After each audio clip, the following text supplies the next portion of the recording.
नमस्कार विद्यार्थी मित्रांनो. आज आपण पाहणार आहोत की अनुदाने. सार्वजनिक ग्रंथालयांना शासन मान्यता व त्यातील मिळणारे अनुदाने. महाराष्ट्र राज्यातील सार्वजनिक ग्रंथालय पद्धतीचे नियोजन, परिरक्षण, संघटन व विकास करणे हा महाराष्ट्र सार्वजनिक ग्रंथालय अधिनियम 1967 चा उद्देश आहे. त्यासाठी महाराष्ट्रातील सार्वजनिक ग्रंथालय, सहाय्यक अनुदान आणि इमारत व साधन सामग्री यासाठी मान्यता नियम 1970 मध्ये मंजूर करण्यात आलेला आहे. सार्वजनिक ग्रंथालय हे लोकांचे लोकांनी लोकांसाठी चालवण्यात येणारी व्यवस्था आहे. त्यामुळे लोकांनी पुढाकार घेऊन एकत्र येऊन त्यांच्या गावी सार्वजनिक ग्रंथालय स्थापन करावे व ते नोंदणीकृत करावे असे अपेक्षित आहे. तसेच सार्वजनिक स्वराज्य संस्थांच्या माध्यमाने देखील गावातील ग्रंथालय सुरू करावे असे अपेक्षित आहे. कार्यकर्त्यांचे कार्यकर्त्यांचे कर्तृत्व, दायित्वाचे दातृत्व व शासनाचे पितृत्व या सर्वांच्या एकत्रित प्रयत्नाने राज्यातील ग्रंथालय चळवळीच्या विकासाची सारी भिस्त आहे. हेच आपल्या राज्याच्या ग्रंथालय अधिनियमाचे अन्य राज्याच्या तुलनेत वेगळेपण आहे. हे तुम्ही लक्षात ठेवा, की कोणाचे कर्तृत्व, कोणाचे दातृत्व व कोणाचे पितृत्व यावरती एक प्रश्न येऊ शकतो.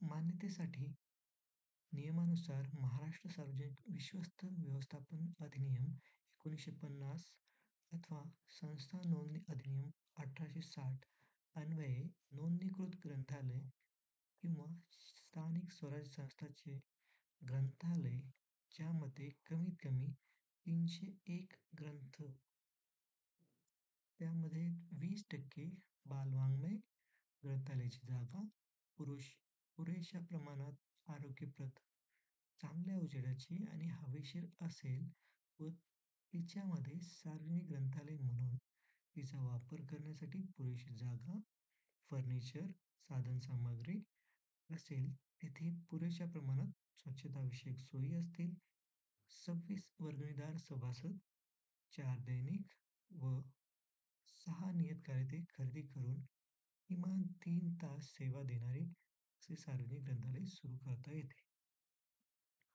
ठीक आहे. ही जी काही अंकावरती माहिती आहे, ते तुम्ही नोट्स करून ठेवा.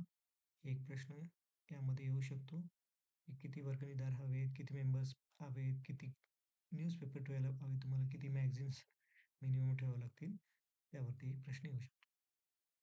धर्म, वंश, जात, पंथ, स्त्री-पुरुष भेद, जन्मस्थान किंवा वंश परंपरा या कारणावरून कोणताही भेदभाव केल्याशिवाय व्यवस्थापन ग्रंथालयाच्या कामकाजाच्या वेळामध्ये व त्या ठिकाणच्या जनतेसाठी त्या जागेवर विनामूल्य वापरासाठी ग्रंथालय उघडे ठेवेल. सार्वजनिक ग्रंथालय हे स्वतंत्र नोंदणीकृत असणे अपेक्षित आहे. सार्वजनिक स्वराज्य संस्था यामध्ये येतात ग्रामपंचायती, नगरपरिषदा, महानगरपालिका यांनाही सार्वजनिक ग्रंथालय स्थापन करता येऊ शकते. त्यासाठी त्यांच्या ग्रंथालयाच्या उपरोक्त नमूद केलेल्या कायद्यांतर्गत वेगळ्या नोंदणीची आवश्यकता नाही. ठीक आहे. सार्वजनिक ग्रंथालयाची स्थापना व नोंदणी झाल्यानंतर ग्रंथालयाच्या व्यवस्थापनाला शासन मान्यता व अनुदान मिळण्यासाठी ग्रंथालय संचालनालयाचे निर्देशित केलेल्या जिल्हा ग्रंथालय अधिकारी कार्यालयाकडे ₹50 भरून प्राप्त होणाऱ्या विहित नमुन्यातील अर्जातील प्रपत्रात प्रोफॉर्मा इन्व्हॉइस, प्रोफॉर्मा म्हणू शकतो आपण, पूर्ण कागदपत्रासह 2 प्रतीमध्ये विहित मुदतीच्या आत प्रस्तावित पाठवण्यात येईल. हे तुम्ही जे डेटा पाहता इथे, हा तुम्ही लक्षात ठेवा, की कोणाकडे पाठवायचे, किती पैसे पाठवायचे आहेत, किती प्रतीमध्ये पाठवायचे आहेत आणि त्या कालावधी किती असतो. ग्रंथालयाचा संपूर्ण 1 वर्षाचा म्हणजे 12 महिन्याचा आर्थिक व्यवहार असलेल्या सनदी लेखापाल यांचा अक्षगत अहवाल प्रस्तावासोबत सादर करावा लागतो. म्हणजे जे काही तुम्ही आर्थिक व्यवहार म्हणजे फायनान्शियल अप्रूव्हल घेतलेलं असेल, त्याचा तुम्हाला अहवाल त्यामध्ये ॲड करून तुम्हाला ते सर्व कागदपत्रे कुठे पाठवायचे आहेत? जिल्हा ग्रंथालय अधिकाऱ्याकडे. तसेच ₹500 प्रक्रिया शुल्क प्रतिवर्षी भरावे लागेल. प्रस्तावित ग्रंथालयाची पात्र असल्यास समक्ष जाऊन तपासणी ग्रंथालय निरीक्षकाद्वारे करण्यात येते व शासनाने ठरवून दिलेल्या विहित नमुन्यात गुणांकन करून शासन मान्यता व अनुदान याकरता मंजुरी देण्यासाठी सर्व प्रस्ताव माननीय ग्रंथालय संचालक, महाराष्ट्र राज्य मुंबई यांच्याकडे अंतिम निर्णयाकडे सादर करण्यात येतात. हे लक्षात ठेवा. हा एक छोटासा पॅराग्राफ आहे, पण यामध्ये भरपूरसे असे डेटा आहे, की तो परीक्षेला विचारला जाऊ शकतो.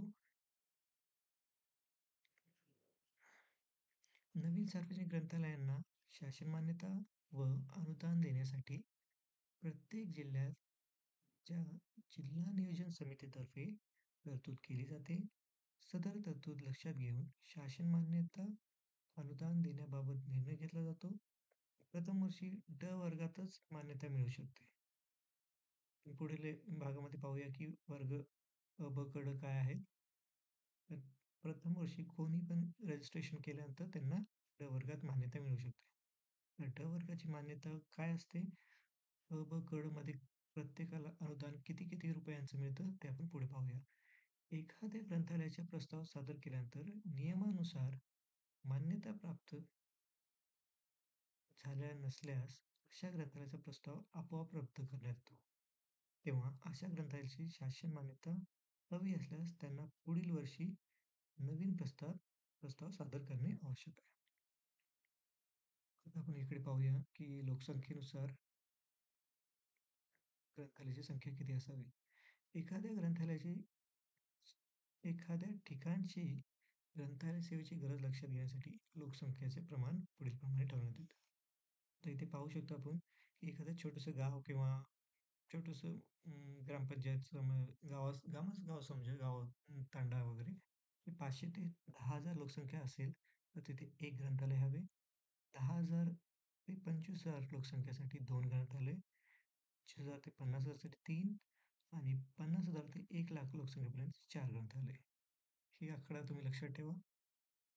500 ते 1,00,000 प्रत्येकाचं मध्ये आपण पाहतोय की 10 ते 25, 5 ते 500 ते 10,000, 25 ते 50, 50 ते 1,00,000. 1, 2, 3, 4 सरळ सोपा प्रश्नाचं उत्तर देऊ शकता तुम्ही जर काही विचारलं तर. पुढे पाहूया की आपण याप्रमाणे पुढे 1,00,000 4 प्रमाणे शासन मान्यतेसाठी लागणारी आवश्यक अटी पूर्तता केल्यानंतर शासन मान्यतेच्या प्रथम वर्षी किमान 500 ते 30,000 पर्यंत अनुदान उपलब्ध होतं. म्हणजे पहिल्या वर्षी मॅक्सिमम 30,000 आपल्याला रिटर्न भेटू शकतं. तर आपण पाहूया की मुख्य अटी काय आहेत? हे आपण पुढील याच्यामध्ये पाहूया, पुढील व्हिडिओमध्ये. जास्त मोठा व्हिडिओ जर बनत असेल तर बरेच लोकं स्किप करतात. त्यासाठी मी छोटे-छोटे व्हिडिओ लवकर संपवेल. आणि एक लक्षात ठेवा, की आता इलेक्शन आलेले आहेत, तर आपली परीक्षा जूनच्या नंतरच असेल. त्यासाठी तुम्ही निश्चिंत राहा. आपला सिलेबस कंप्लीट होईल. Thank you.